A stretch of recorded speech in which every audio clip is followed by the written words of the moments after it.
राधे राधे। जय जय श्री राधे। श्री हरिवंश राधा वल्लभ लाल की जय हो। सभी संतों हरिभक्तों की जय हो।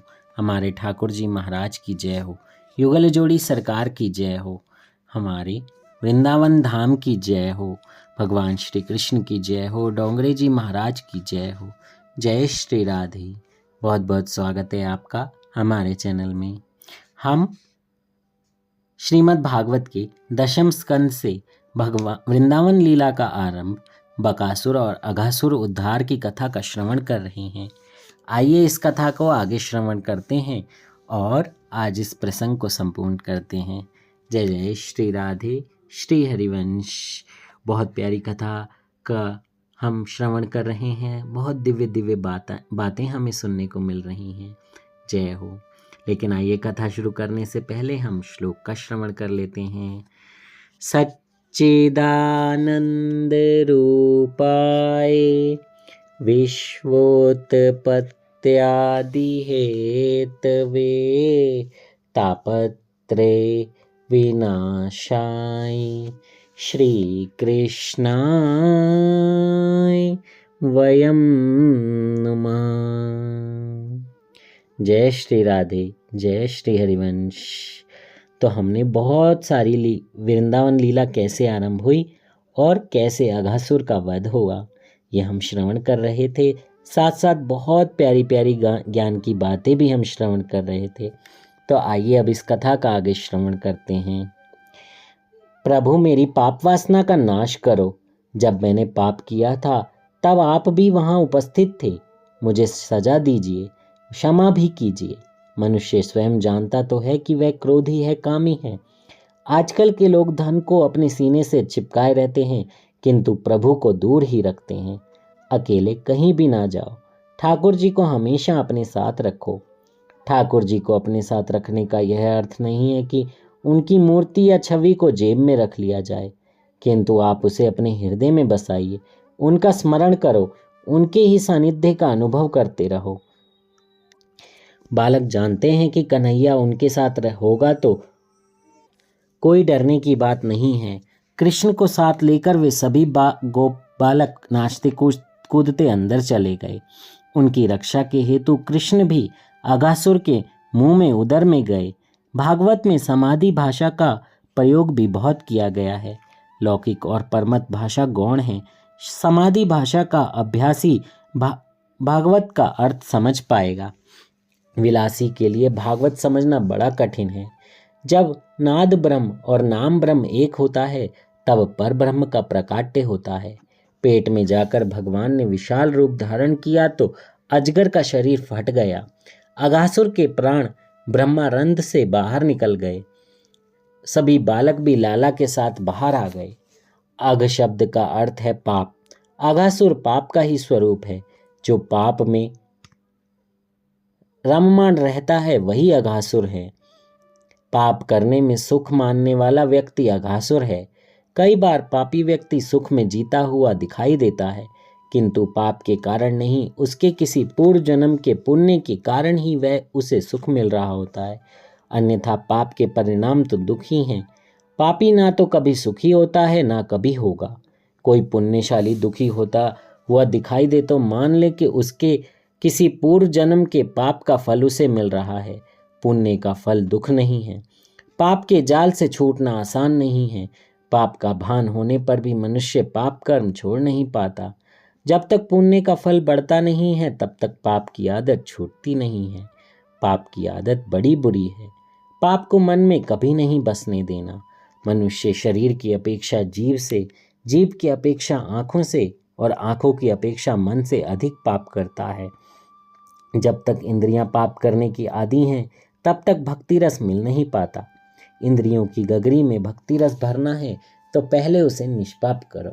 यदि पानी से भरे हुए घड़े में दूध भरना है तो पानी को पहले निकाल देना होगा। आत्मा और इंद्रियां इतनी एकाकार हो जाती हैं कि इंद्रियों का पाप आत्मा देख ही नहीं पाता। और पूज्य गुरुदेव महाराज कहते हैं, ये सब कैसे होता है? ये सब होता है नाम जप से। आप लगातार नाम जप कीजिए। नाम जप करने का प्रयास करते रहिए। छूट जाए तो जैसे ही याद आए वहाँ से तुरंत नाम जप कीजिए। और ये नाम जप कैसे होगा? क्योंकि लोग कहते हैं कि हम भूल जाते हैं, तो उसके लिए निरंतर सत्संग सुने। आपके सामने निरंतर अपने पूज्य गुरुदेव आते रहें, उनके बताया हुआ नाम आंखों के आगे चलता रहे, उनकी बताई हुई बातें आपके आगे आंखों के आगे आती रहें। आप जब भी कोई कर्म करें तो ये याद आए कि मेरे पूज्य गुरुदेव ने मुझे कैसे बताया था ये कर्म कैसे करना है, किस तरीके से करना है। किसी से झूठ भी नहीं बोलना है और भगवान को याद करते रहना है। तो आपको ये समझ में आएगा कि फिर कैसे आप इस जो ये बातें यहाँ पर बताई जा रही हैं कि कैसे आँखों से पाप नहीं करना, मन से पाप नहीं करना, जीभ से नहीं करना, तो कैसे होगा? इस तरीके से होगा। मन में पाप का विचार आते ही उसे निकाल बाहर करो। यदि पाप हो भी जाए तो बड़ी नम्रता से भगवान से माफ़ी मांगो। अघासुर अजगर का रूप लेकर आता है और असावधान व्यक्ति को निगल लेता है। औरों की निंदा कानाफूसी जैसा कोई पाप नहीं है। मनुष्य अपने को ही सुधारने में रहता है, फिर चाहे औरों की कितनी भी हानि होती हो। यह पाप और हिंसा ही है। यदि पाप तुम्हारे शरीर और मन में एक बार घुस गया तो तुम्हें छोड़ेगा ही नहीं। जिसके घर में मन में पाप आ बसता है, उसके घर में मन में परमात्मा कभी नहीं आते। जानबूझकर पाप करने वाला, पाप में सुख मानने वाला, पाप में ही रममाण रहने वाला अघासुर ही है। पाप किए बिना रहा ही ना जाए तो भगवान को साक्षी में रखना, वे तुम्हें बचाएंगे। यद्यपि यह नियम कनिष्ठ है, उत्तम बात तो यह है कि पाप का विचार तक न किया जाए। बिना भोगे हुए जिसका नाश नहीं हो सकता वह पाप है। पुण्य तो बिना भोगे भी नष्ट हो सकता है। पुण्य भोगने के लिए तो जन्म लेना पड़ता है। साधु संतों को भी पुण्य तो अंत में कृष्ण अर्पण ही करना पड़ता है। पुण्य कृष्ण अर्पण किया जा सकता है, पाप नहीं। पाप का दंड तो स्वयं ही भुगतना पड़ता है।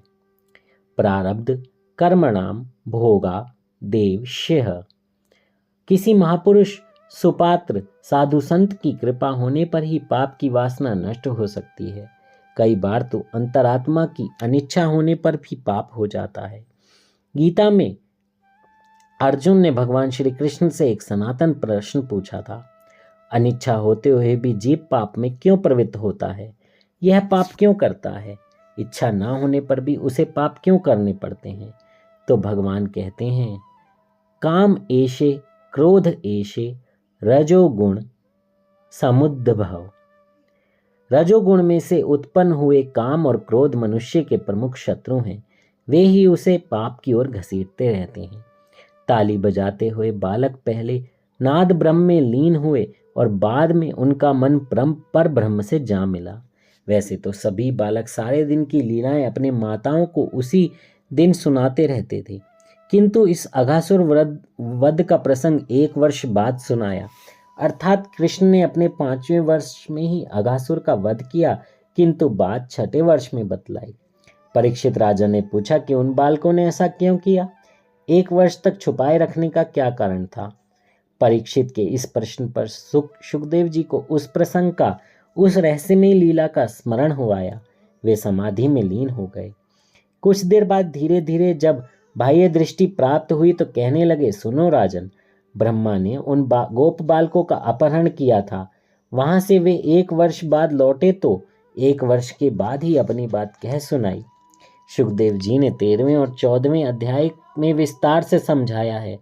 भगवान चारों प्रकार से रास खेलते हैं, उनका नाम ही रस है। रसो वे सह।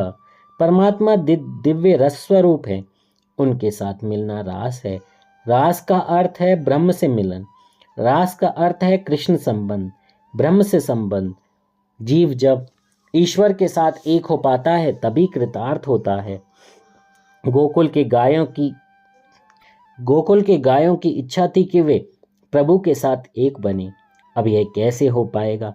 तो उन्होंने इच्छा की कि जिस प्रकार बछड़े उनका दूध पीते हैं उसी प्रकार कृष्ण पिएं। प्रभु ने उनकी इच्छा पूरी की। इस अध्याय में गायरास वर्णित है। गोकुल की वृद्धाओं की इच्छा थी कि कन्हैया को लाड प्यार करें, दुलरा करें। वे सब लाला से मन से मिलती थीं। मानसिक मिलन भी आनंदमयी है, फिर भी प्रत्यक्ष मिलन की उत्कंठा बनी रहती थी। इस अध्याय में वृद्ध गोपियों का रास वर्णित है। अघासुर के उदर से सभी गोप बालक और बछड़े बाहर आए। बालकों ने कन्हैया से भोजन करने की इच्छा प्रकट करी तो कन्हैया ने कहा, हाँ चलो यमुना किनारे, हम पंक्ति लगाकर भोजन करें और बछड़े भी हरी घास चरते रहेंगे। कन्हैया और सभी बालक एक साथ मिलकर पद्म व्यूह चक्रव्यूह रचकर भोजन करने बैठ गए। यह समाधि भाषा है। कमल की पंखुड़ियां बिल्कुल पास पास होती हैं, एक दूसरे से लगकर होती हैं। कमल के मध्य में कोमल पदार्थ होता है और छोटी सी पंखुड़ियां वहाँ होती हैं। बड़ी पंखुड़ियां उन छोटी सी पंखुड़ियों से लगकर होती हैं। सभी बालकों की इच्छा श्री कृष्ण से लगकर बैठने की है। सभी अपने अपने घर की सामग्री कन्हैया को खिलाना चाहते हैं। सभी कन्हैया के मुंह में कोर रखना चाहते हैं। दूर बैठकर तो वैसा किया नहीं जा सकता। श्री कृष्ण ने बीचों बीच बैठकर सभी बालकों के मन की इच्छा पूरी की। रासलीला में भी प्रत्येक गोपी को वैसा ही अनुभव कराया कि वे उनके साथ हैं। प्रत्येक गोप बालक और गोपी को कृष्ण ने सानिध्य और स्पर्श का अनुभव कराया। ईश्वर के सामीप्य के बिना चैन नहीं आता। ब्रह्म स्पर्श के बिना आनंद नहीं मिल पाता। प्रेम इतना शक्तिशाली है कि निरंकार को भी साकारता दे देता है। निष्काम ईश्वर भी प्रेम के कारण सकाम बन जाते हैं। कन्हैया अपने मित्रों को समझाता है कि कभी अकेले न खाना, अकेले खाने वाला बिल्ली बनता है। चोरी छिपे अकेले में खाना पशु धर्म है। अकेले कभी ना खाया जाए। ईश्वर सभी को समान आनंद देते हैं। मनुष्य विषमता देता है, विषमता बनाए रखता है। ईश्वर सुपात्र जीव को इतना तो दे देते हैं कि लेने वाला लेते लेते थक जाए। यज्ञ भुक, ईश्वर यज्ञ का भोक्ता है। यज्ञ में आह्वान करने पर भी कई बार जो ईश्वर भोजन नहीं करते वही आज गोप बालकों के हाथ भोजन कर रहे हैं। परमात्मा को वश में करने का सर्वोत्तम साधन है प्रेम। भगवान को उत्तम उत्तम वस्तु दी जाए और वैसी वस्तु है भक्ति। भक्ति ही शुद्ध प्रेम भाव है। कोई बालक जलेबी लाया था तो कोई बर्फी तो कोई दही बड़ा। सभी बालक मिलकर खा रहे हैं। भोजन के समय विनोद करना चाहिए, आनंद करना चाहिए। कन्हैया ने कहा, अजी इसकी माँ दही बड़े सी गोल मटोल और बाप दुबला पतला है। सभी हंस पड़े। इस प्रकार कन्हैया और सभी बालक आनंद प्रमोद करते हुए खाने और खिलाने लगे। जय हो। हमारा लाला कितना चंचल है, कितना चपल है, कितना आनंद में रहता है और सबको आनंद में रखता है। देखिए, जो भी लाला के साथ रहा वो कभी उनसे अलग नहीं होना चाहा। चाहे गोपियाँ, चाहे बाल गोपाल, चाहे वृंदावन मथुरा का कोई भी जन हो, लाला को देखता तो खुश हो जाता। और हम देखिए भगवान से कैसे दूर भागते हैं। मंदिर में जाते हैं तो ये सोचते हैं जल्दी जल्दी बस दर्शन करो और भाग जाओ यहाँ से। और जब पिक्चर देखने जाते हैं तो 3 घंटे टकटकी लगाकर उस पिक्चर के उस स्क्रीन को देखते ही रहते हैं। पर एक बार भी कोशिश नहीं करते कि मंदिर में जाकर टकटकी लगाकर हम भगवान को ऊपर से नीचे तक देखें, निहारें, पुकारें कि आओ कन्हैया आओ, हम तुमसे मिलने आए हैं। फिर देखिए कैसे कन्हैया मिलने आता है। बस बात तो भाव की ही है, उस भाव को ही अपनाना है। जब भाव आप अपना लेते हैं तो हमारा कन्हैया भी वही भाव अपना लेता है। जय हो। जीव जब अपनापन, जीवत्व, अभिमान छोड़कर परमात्मा से प्रेम करने लगता है तब ईश्वर भी अपना ईश्वर तत्व छोड़कर जीव के साथ खेलने चले आते हैं। अभिमानी जीव अपने को शास्त्री पंडित ज्ञानी मानता है। वह भगवान को भी ललकारने लगता है। भगवान कहते हैं, यदि इस जीव को मुझसे कुछ लेना देना नहीं है तो मैं भी उसका ध्यान क्यों रखूं? यदि परमात्मा को प्रसन्न करना है तो बालक बनकर उनके पास आओ।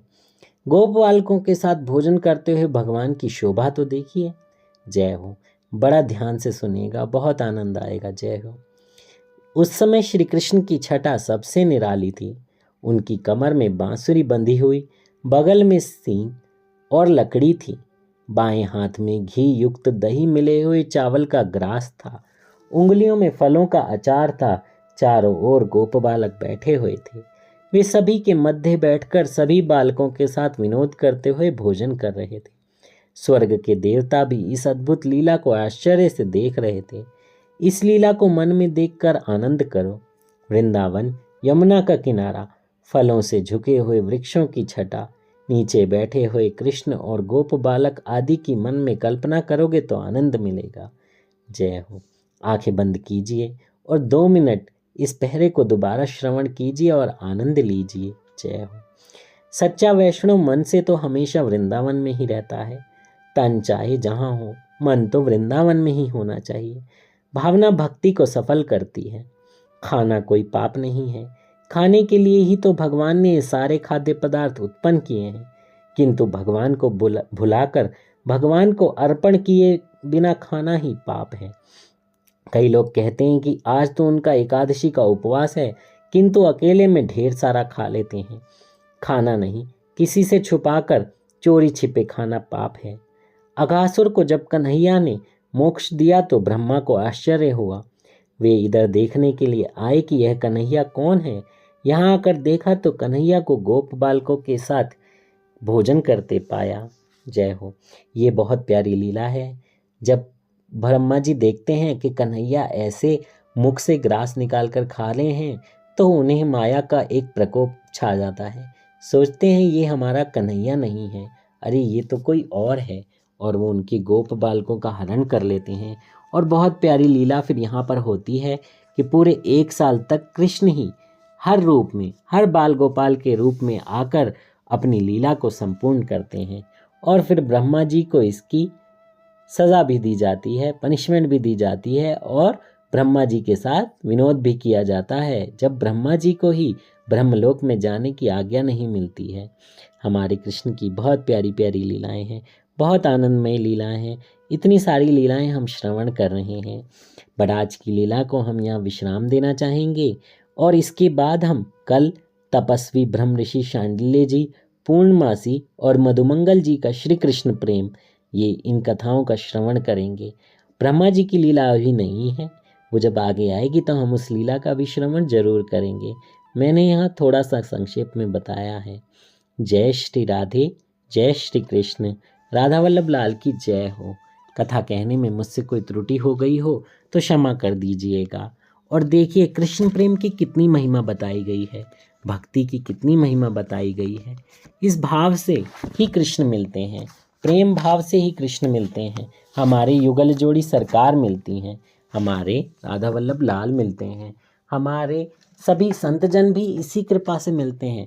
क्योंकि जब हम भगवान श्री कृष्ण से प्रेम करते हैं तो वो हमें अपने जो वैष्णव जन हैं, जो संत हैं, जो गुरुदेव हैं, उनका सानिध्य प्रदान करते हैं। देखिए तभी तो हम वृंदावन जा पाते हैं, सभी संतों के दर्शन कर पाते हैं। वो कैसे? वो हमारी लाडली जो की कृपा होती है, लाल जो की कृपा होती है, हमारे बांके बिहारी लाल की कृपा होती है। उनकी कृपा के बिना कुछ नहीं हो पाता है, सब उनके सहारे से ही चल रहा है और हमें उनके आश्रित रहना चाहिए। बस इसी तरह हमें अपनी सेवा को हमेशा बढ़ाते रहना चाहिए, नाम जप करते रहना चाहिए। जय जय श्री राधे श्री हरिवंश। जय श्री राधे श्री हरिवंश। मुझसे कोई भी गलती हुई हो तो मुझे क्षमा जरूर कीजिएगा। जय श्री राधे।